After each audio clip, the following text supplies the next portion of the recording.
कहानी की शुरुआत मुंबई के एक सबसे महंगे होटल से होती है। सना सिंघानिया, जो देश की सबसे बड़ी टेक कंपनी सिंघानिया सॉल्यूशंस की सख्त और तेज तर्रार सीईओ है, अपनी शादी के मंडप में खड़ी थी। सब कुछ शाही था, लेकिन सना के चेहरे पर खुशी नहीं थी। ये शादी उनके दादाजी की आखिरी इच्छा पूरी करने के लिए हो रही थी। लेकिन फेरों से ठीक पहले सना के पास उनके प्राइवेट डिटेक्टिव के कुछ फोटोज आते हैं। उसका मंगेतर, जो एक बिजनेस टाइकून का बेटा था, सना से सिर्फ उसकी कंपनी हड़पने के लिए शादी कर रहा था और उसका किसी और के साथ अफेयर भी था। गुस्से से लाल सना ने सबके सामने शादी तोड़ दी।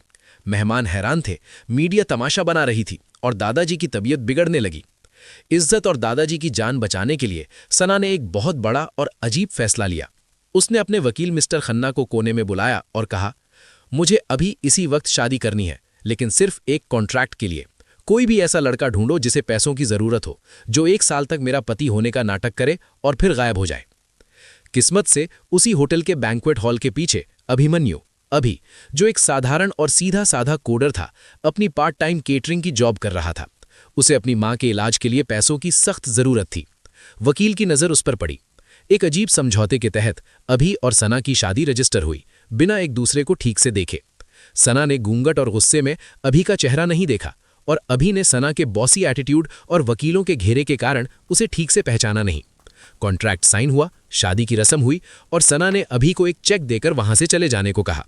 वो बिना मिले, बिना बात किए पति पत्नी बन गए। 3 महीने बीत गए। सना अपनी पुरानी सख्त जिंदगी में लौट आई थी। उसे याद भी नहीं था कि उसका कॉन्ट्रैक्ट वाला पति कौन है, क्योंकि सारा काम वकीलों ने संभाला था। दूसरी तरफ अभी ने अपनी कोडिंग स्किल्स के दम पर सिंघानिया सॉल्यूशंस में एक जूनियर कोडर की नौकरी पाली थी।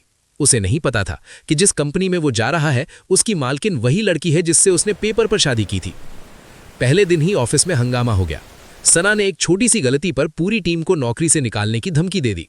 अभी, जो स्वभाव से बहुत शांत था, अपनी टीम को बचाने के लिए आगे आया। मैम, गलती कोड में नहीं, सर्वर के कॉन्फ़िगरेशन में है। अगर आप चिल्लाने की जगह हमें 10 मिनट दें तो मैं ठीक कर सकता हूं, अभी ने डरते डरते लेकिन दृढ़ता से कहा। पूरे ऑफिस में सन्नाटा छा गया।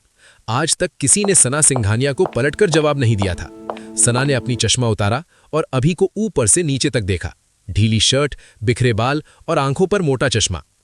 तुम्हारे पास 10 मिनट है, अगर नहीं हुआ तो तुम और तुम्हारी पूरी टीम बाहर, सना ने कहा। अभी ने 5 मिनट में प्रॉब्लम सॉल्व कर दी। सना इंप्रेस थी, लेकिन उसने दिखाया नहीं। यहीं से उनकी टॉम एंड जेरी जैसी तकरार शुरू हुई। सना उसे जानबूझकर मुश्किल प्रोजेक्ट्स देती और अभी अपनी सादगी और मेहनत से उन्हें पूरा कर देता। कहानी में मोड़ तब आता है जब कंपनी को एक बहुत बड़ा प्रोजेक्ट मिलता है जिसकी डेडलाइन बहुत कम थी। सना को ऑफिस में ही रात रात भर रुकना पड़ता था। अभी एक समर्पित कर्मचारी की तरह उसका साथ देने के लिए रुकता। देर रात ऑफिस के सन्नाटे में सना ने अभी का एक अलग रूप देखा। वो न सिर्फ एक जीनियस कोडर था, बल्कि बहुत केयरिंग भी था। एक रात जब सना सरदर्द से परेशान थी, अभी चुपचाप उसके लिए अदरक वाली चाय बनाकर लाया। मैम, आप दुनिया को कंट्रोल कर सकती हैं, लेकिन अपनी सेहत को नहीं, पी लीजिए, अभी ने मुस्कुराते हुए कहा। सना, जो हमेशा अकेलेपन से जूझती थी, उसे अभी की सादगी भाने लगी। उसे अभी के साथ रहने में सुकून मिलने लगा। वो भूलने लगी कि वो एक सख्त बॉस है। दूसरी तरफ अभी को भी सना के गुस्से के पीछे छिपी एक अकेली और भावुक लड़की दिखने लगी। धीरे धीरे काम के बहाने उनकी बातें बढ़ने लगी। जो सना कभी किसी की नहीं सुनती थी, वो अब अभी की सलाह लेने लगी थी। ऑफिस में गॉसिप शुरू हो गई कि खड़ूस बॉस अब मुस्कुराने लगी हैं। 6 महीने पूरे होने वाले थे। सना के दादाजी ने जिद की कि वो सना के पति से मिलना चाहते हैं। सना परेशान हो गई। उसने अपने वकील को फोन किया। मिस्टर खन्ना, उस लड़के को ढूंढिए जिससे मैंने शादी की थी। मुझे उसे घर लाना होगा। उसे ये नहीं पता था कि वो लड़का उसके केबिन के बाहर ही बैठा उसका कोड लिख रहा है। वकील ने अभी से संपर्क किया। अभी हैरान रह गया।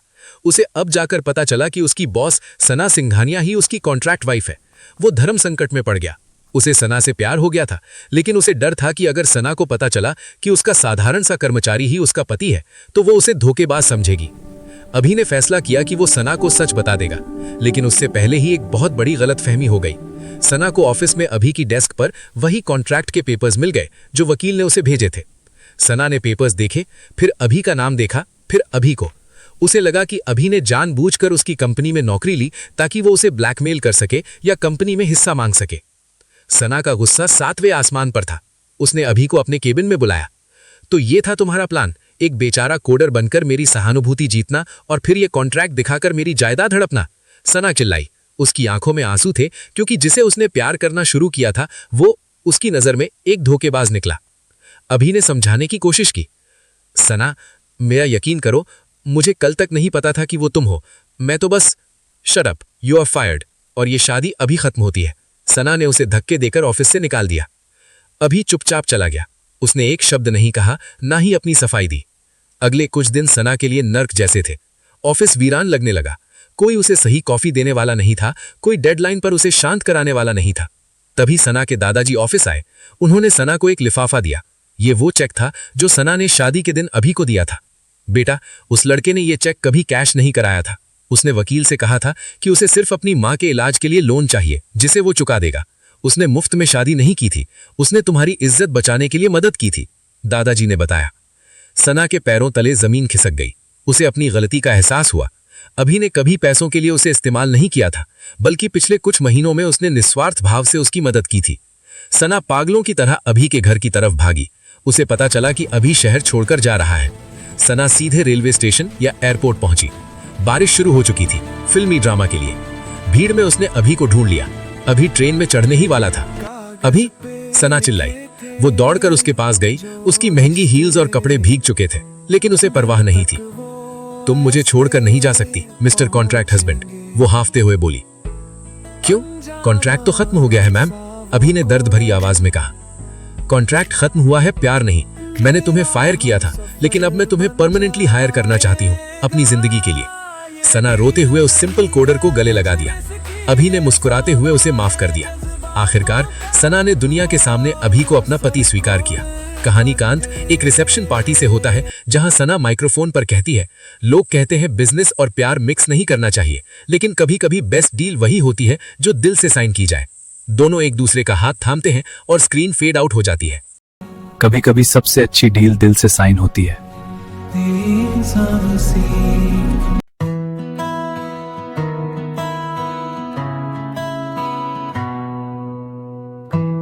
कागज पे लिखे थे जो रिश्ते, दिल तक वो ऐसे पहुंचेंगे। अनजाना सा वो कोडर मेरा हम सफर बन जाएगा। ये डील नहीं है बिजनेस की, ये सौदा है जज्बातों का। वो सरकोड़ बन गए,